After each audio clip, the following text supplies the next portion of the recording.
Assalamualaikum warahmatullahi wabarakatuh. Perkenalkan, nama saya Muhammad Nur Fitrian Surya, namun panggil saja saya Rian.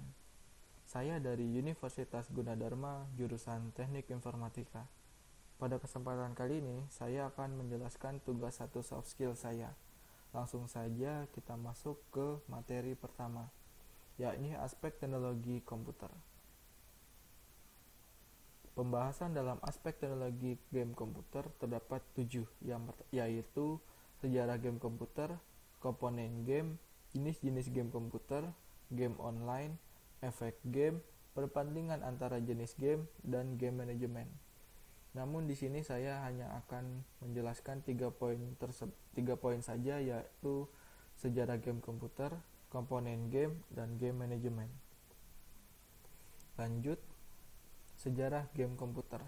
Teknologi yang diinginkan user atau pemakai atau gamers biasanya harus memiliki kecepatan prosesor tinggi, grafis makin nyata, dan media penyimpanan besar.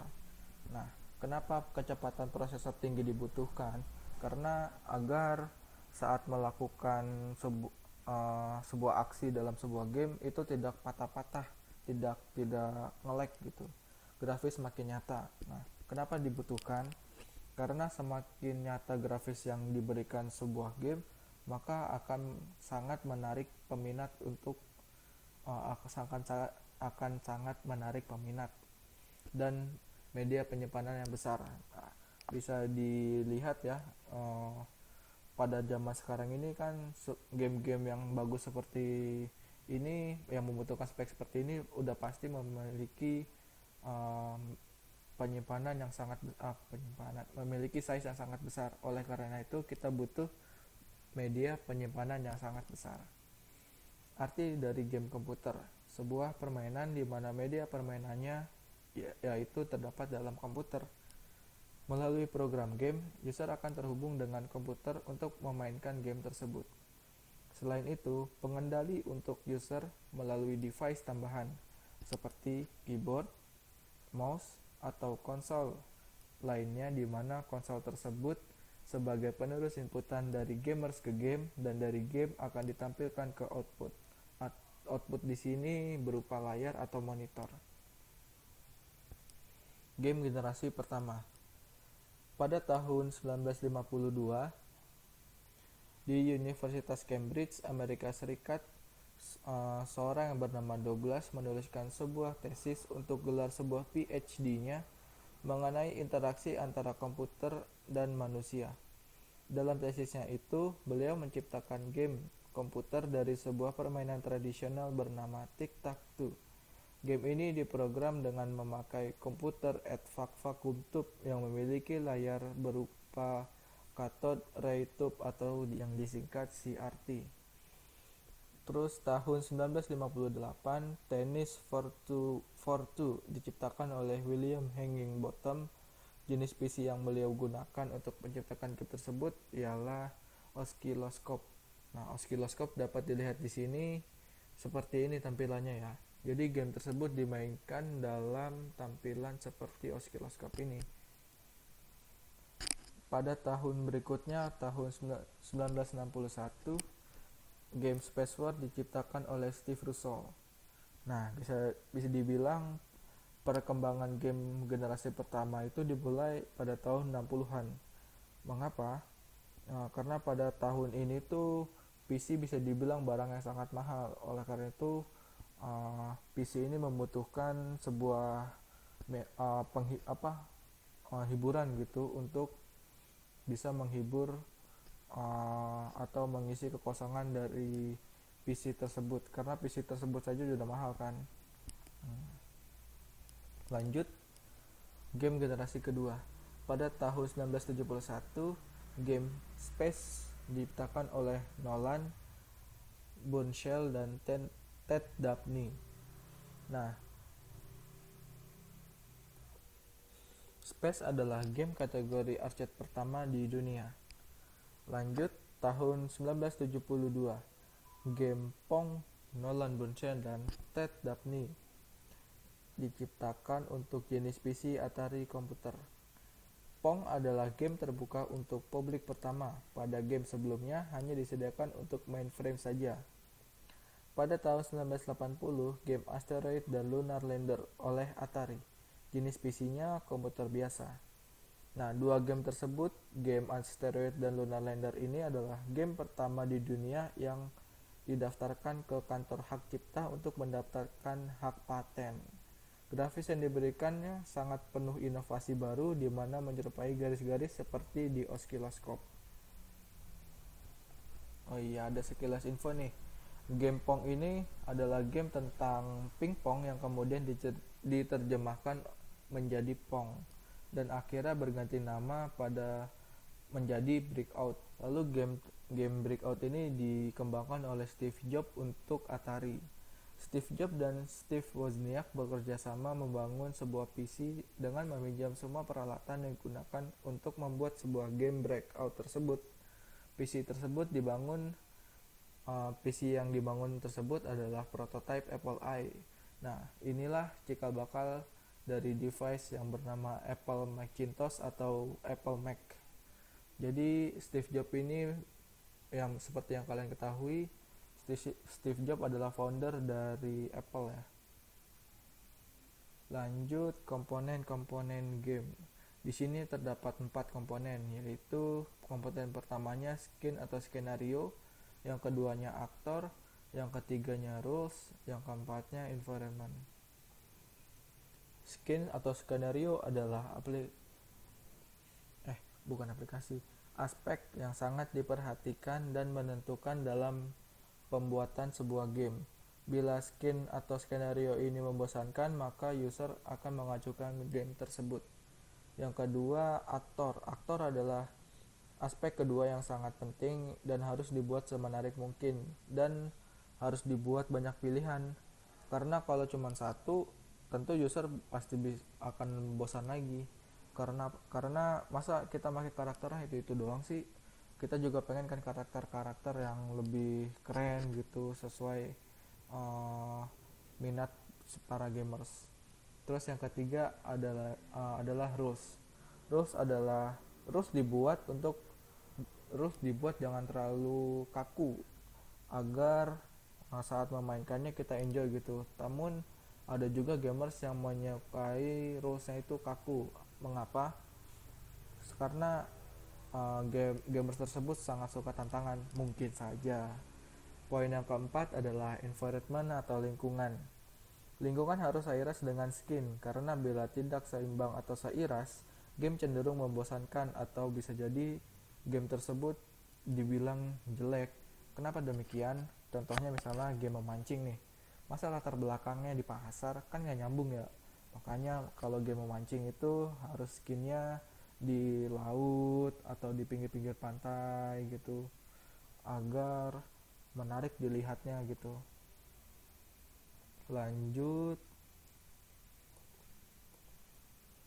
game management. Artinya hubungan antara semua aspek di atas. Jadi empat komponen aspek di atas itu terhubung ya. Empat aspek tersebut terhubung dinamakan game management. Sebenarnya semua komponen harus berhubungan agar user semakin menarik untuk memainkannya. Jadi kalau bisa nih, bukan harus bisa sih, kudu tuh 4 komponen tersebut harus dibuat semenarik mungkin dan harus nyambung. Jangan sampai salah satunya nggak nyambung gitu. Seperti yang saya bilang tadi, misalnya misalnya skenario sama environment nggak nyambung. Nah, maka kan user juga jadi bete, malah ingin mengumpat gitu. Ini game apaan sih nih, masa skin sama lingkungannya nggak nyambung, seperti itu. Lanjut, pembahasan dalam aspek bisnis game komputer atau bisa dibilang aplikasi yang digunakannya ya. Lanjut, device game atau platformnya. Terdapat 4, yaitu personal komputer, web-based games, yang ketiga smartphone pocket atau PC, yang keempat cell phone atau mobile phone. Personal komputer ini adalah sebuah perangkat di mana user menggunakannya sendiri. Contohnya kayak di komputer rumah tuh kan kita biasanya nih yang memakai komputer rumah itu cuma kita.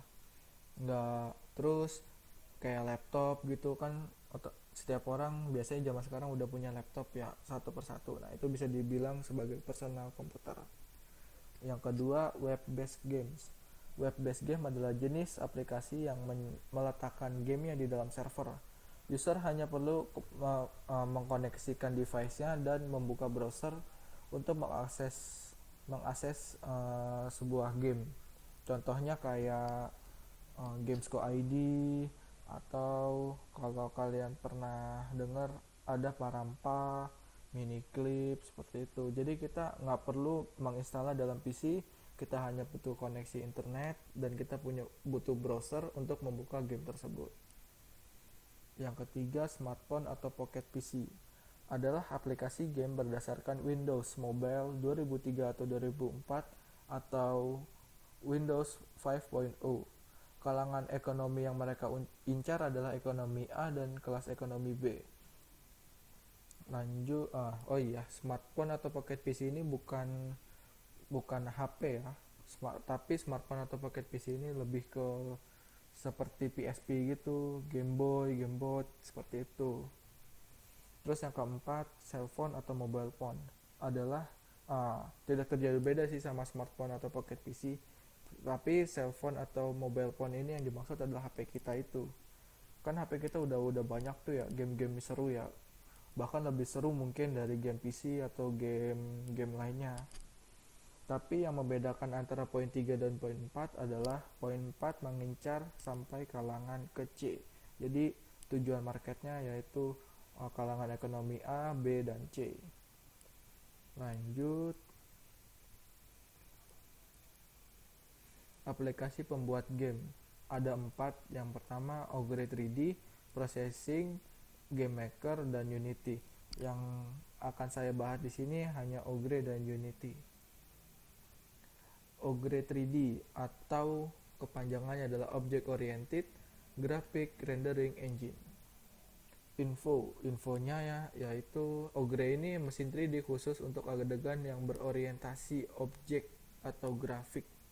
Bukan objek sih, berorientasi grafik. Bahasa yang digunakan ialah bahasa C++. Kelebihannya mudah dan lebih intuitif bagi developer untuk menghasilkan aplikasi dengan grafis 3D hardware accelerate. Nah, di sini bisa lihat gambar Ogre-nya, ini lambang Ogre-nya. Lanjut. Nah, ini contoh game Ogre-nya yang udah disediakan dari aplikasi Ogre-nya sendiri. Terus Unity. Unity adalah ekosistem pengembangan game. Bahasa yang Unity gunakan adalah Java. Kelebihannya adalah mesin render kuat, penerbitannya multiplatform, mudah, dan lain-lain. Nih, lambang Unity itu seperti ini ya. Contoh game Unity yang saya tahu yaitu Dreadout. Jadi game Dreadout ini game Dreadout game tentang Indonesia ya, tentang hantu-hantu yang ada di Indonesia. Yang saya tahu, skin pertama pada Dreadout ini terdapat di dalam kelas. Ada sebuah perempuan yang tiba-tiba bangun, dia tangan kanannya sudah memegang senter dan tangan kirinya sudah memegang pistol. Hantu-hantunya di sini yaitu hantu-hantu ya tradisional, hantu-hantu Indonesia banget, kayak misalnya pocong, kuntilanak, dan lain-lain. Lanjut, materi kedua adalah konsep pembuatan script game komputer. Pembahasan konsep pembuatan script game komputer ini ada 3. Yang pertama desain skenario, yang kedua script, yang ketiga storyboard. Lanjut, desain skenario. Komponen pertama yang harus diperhatikan dalam membuat games adalah desain skenario ini. Desain skenario sendiri adalah susunan cerita yang akan dibuat untuk sebuah aksi. Dalam kasus ini, aksi adalah dalam sebuah game. Jadi, desain skenario ini menceritakan kejadian-kejadian yang terjadi di dalam sebuah game. Sebenarnya tadi sudah kita bahas ya, apa itu skenario atau skin. Jadi skenario atau skin itu istilahnya kayak pikiran kita mau buat seperti apa sih konsepnya, seperti itu. Lanjut, script. Script atau naskah adalah sebuah urutan dialog yang dipakai untuk melakukan sesuatu. Dalam hal ini, script berfungsi sebagai urutan instruksi yang dilakukan dengan program lain atau komputer prosesor. Nah, kalau kumpulan-kumpulan script ini juga sih bisa dibilang kumpulan script ini adalah skenario, berasal dari skenario. Jadi skenario dijalankan, di dalam skenario ada tumpukan-tumpukan script. Lanjut, storyboard game. Oh iya, balik lagi ke script tadi, ada yang lupa. Dari antrian script tadi bisa dikatakan script adalah sebuah bahasa di mana biasa digunakan pada tingkat bahasa yang lebih kompleks. Letaknya yaitu berada di sela-sela bahasa pemrograman yang digunakan. Jadi letaknya script ini ada di sela-sela bahasa pemrograman. Ayo lanjut lagi, storyboard game. Dalam sebuah game, storyboard biasanya mengandung goal atau mission. Lalu fungsinya adalah sebagai penjelas alur dari suatu jenis game. Sedikit tips dari saya, dari ketiga komponen yang bosan dibahas, harus dibuat semenarik mungkin dan harus nyambung. Lagi-lagi seperti itu ya. Jangan sampai hanya menonjolkan salah satu dari ketiga komponen tersebut. Mengapa? Karena gamer sudah pasti akan cepat bosan atau cenderung tidak tertarik untuk memainkan gamenya. Jadi storyboardnya, terus skinnya, terus scriptnya itu harus jelas. Karena kalau nggak jelas ya itu ngedenger, mungkin kan biasanya kalau zaman sekarang kan banyak ya reviewer. Jadi kita lihat misalnya ada orang main game A, reviewnya nggak bagus nih, otomatis orang yang melihat review dari si review dari seseorang ini, dia jadi nggak mau main, kata si ini aja nggak enak gitu permainannya, ya udah deh gue nggak mau main, seperti itu. Makanya ketiga komponen tadi harus dibuat semenarik mungkin. Lanjut, materi yang ketiga atau yang terakhir ialah konsep artificial intelligence untuk game komputer. Pembahasan konsep artificial intelligence game untuk game komputer ada 2 poin, yaitu decision making dan pathfinding. Di dalam decision making ada 3 poin, yaitu decision tree, state machine, rule system. Di dalam pathfinding ada 4, tapi yang saya bahas hanya algoritma searching dan Dijkstra saja. Lanjut. Oh iya, sekelas info dulu. Tahu nggak sih AI itu apa? AI adalah sebuah kecerdasan buatan manusia, di mana kecerdasan ini dibuat semirip-miripnya dengan pemikiran manusia. Oh iya, AI ini juga butuh batas, tahu buat apa? Nah, ini dia. Mengapa butuh alasan? Karena AI tidak dibuatkan, bila tidak dibuatkan batasan, maka AI akan lambat laun akan menguasai manusia. Namun dalam beberapa kasus AI dibuat agar mempelajari sifat kesalahannya tersebut. Tapi tetap aja ya, mempelajari di sini harus dibatas-batasin lagi, karena kalau nggak dibatasin ya itu AI bakal menguasai manusia.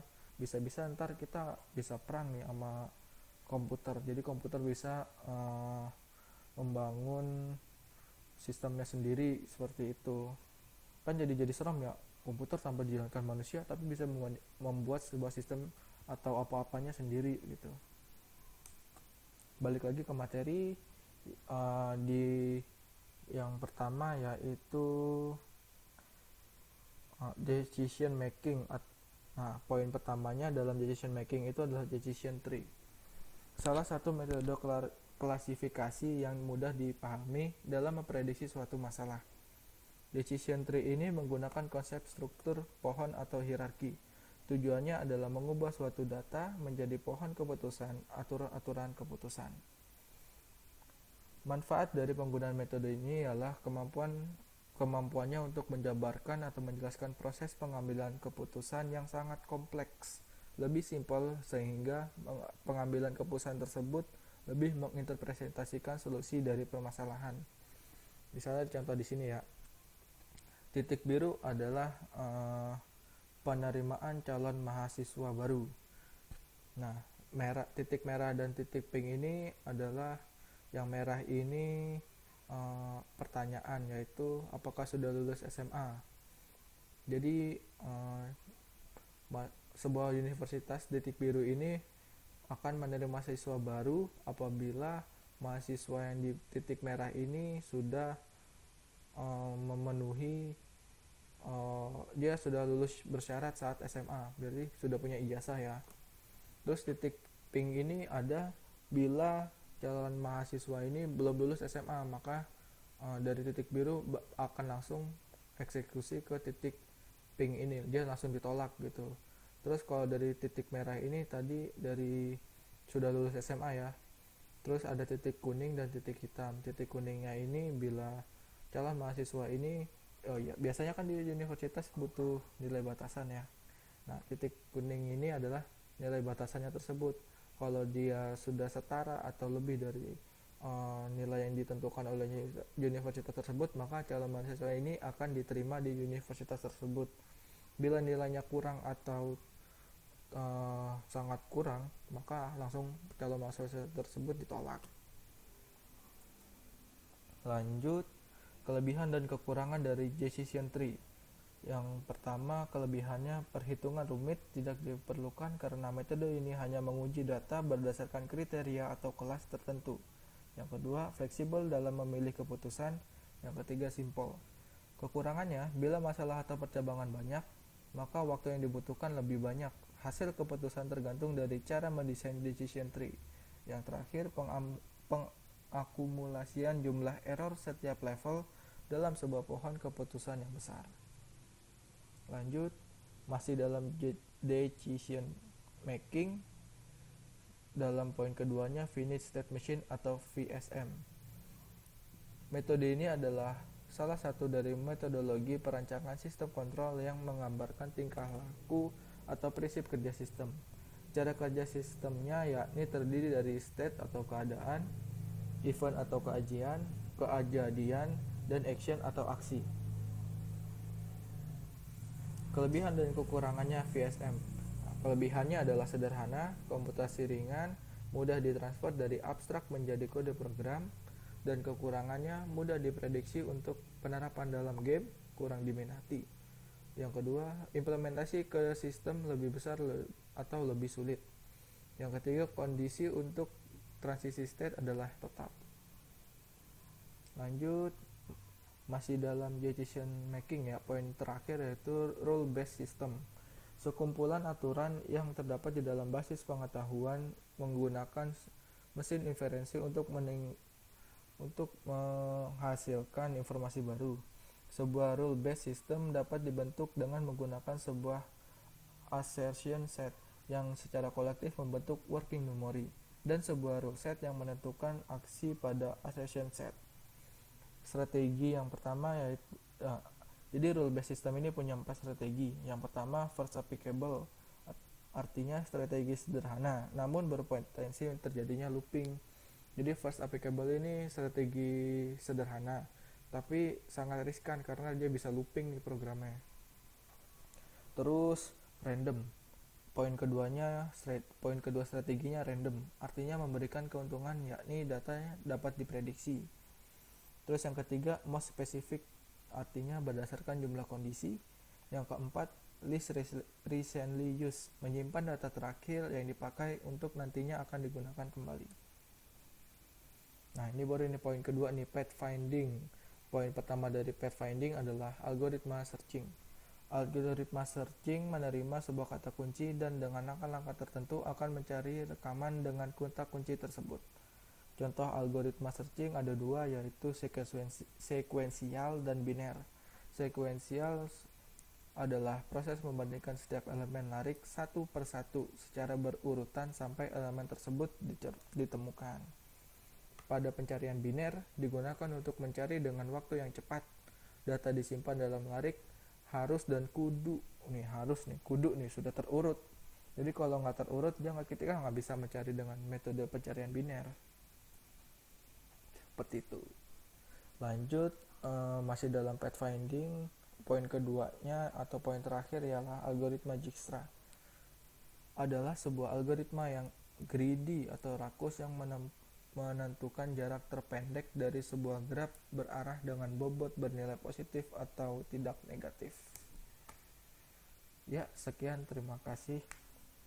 Tolong dimaafkan apabila saat menjelaskan materi tadi Saya terlihat seperti tergesa-gesa karena jujur saja saya gugup karena ini pertama kalinya saya membuat video seperti ini. Tolong masukkan dan like-nya dong. Tolong dibantu ya, dibantu share ke teman-temannya biar view saya banyak seperti itu. Oke, terima kasih.